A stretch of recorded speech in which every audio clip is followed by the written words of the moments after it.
নমস্কার, কেমন আছেন সবাই? শিশিলির কুকিং হাউস আমাদের সবাইকে স্বাগত জানাই। আমি শিশিলি, আশা করছি আপনারা সকলেই ভালো আছেন। আজ হোলি।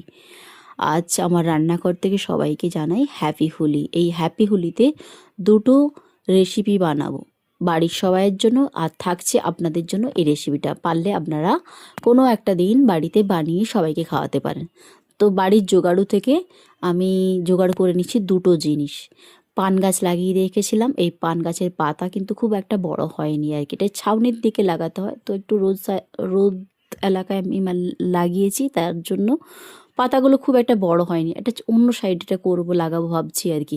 তো পান পাতা তুলে নিলাম, এরপর লেমন গ্রাসের গাছ থেকে লেমন গ্রাসের পাতা একটা তুলে নিয়েছি। এরপর একটা বিট নিয়েছি, বিটের ছালগুলো ছালটা নিয়ে নিয়েছি, ছালটা ফেলবো না, ধুয়ে ধুয়ে নিয়েছি। 1 কাপ জলের মধ্যে বিটের ছাল লেমন গ্রাসের পাতা দিয়ে ফুটিয়ে নিয়েছি। আর এরপর কি একেবারে যখন ঠান্ডা হয়ে গেছে, এরপর ছাঁকনির মধ্যে ছেঁকে নিলাম।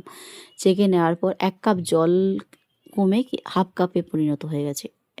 এরপর কী করলাম, 1 চামচের মতো মধু দিয়ে এটাকে ফেটে নিলাম আর কি, এটা থাক। এরপর কি করলাম, পান পাতাটাকে ভালো করে ধুয়ে টুয়ে নিয়েছি। এরপর একটি মিক্সির জারের মধ্যে টুটি মুটি দিয়ে দিলাম। এর মধ্যে শুকনো গোলাপ ফুলের পাপড়ি দিয়েছি, চিনি দিয়ে দিলাম, আর ভেজানো পানমৌরি, 2টো এলাচ আর গোলমরিচ 4খানা এটার মধ্যে দিয়ে দিলাম।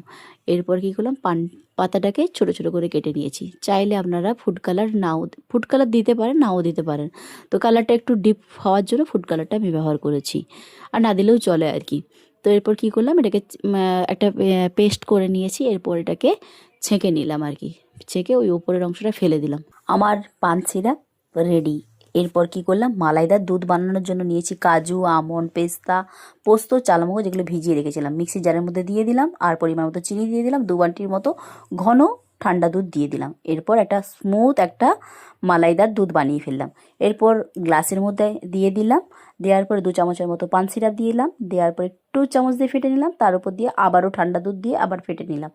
এরপর চামচ দিয়ে আবারও কি করলাম, এটা ফেটে নিলাম। উপর থেকে পেস্তা আর শুকনো গোলাপ ফুলের পাপড়ি দিয়ে দিলাম। চাইলে আপনারা বরফ ইউজ করতে পারেন, বরফ দিতে পারেন, ভালো লাগবে। আমি কিন্তু দিলাম না, আমার বাড়ির কেউ বরফ পছন্দ করে না। এরপর পিঙ্ক শরবত বানানোর জন্য নিয়েছি ওই বিটের যে সিরাপটা, ওই মালাইদার দুধ দিলাম, বিটের সিরাপ হাফ কাপের মতো দিলাম, আর আবারও উপর দিয়ে ঠান্ডা দুধ দিয়ে এটাকে ভালো করে চামচ দিয়ে ফেটে নিলাম। উপর থেকে পেস্তা, শুকনো গোলাপ ফুলের পাপড়ি দিয়ে দিলাম।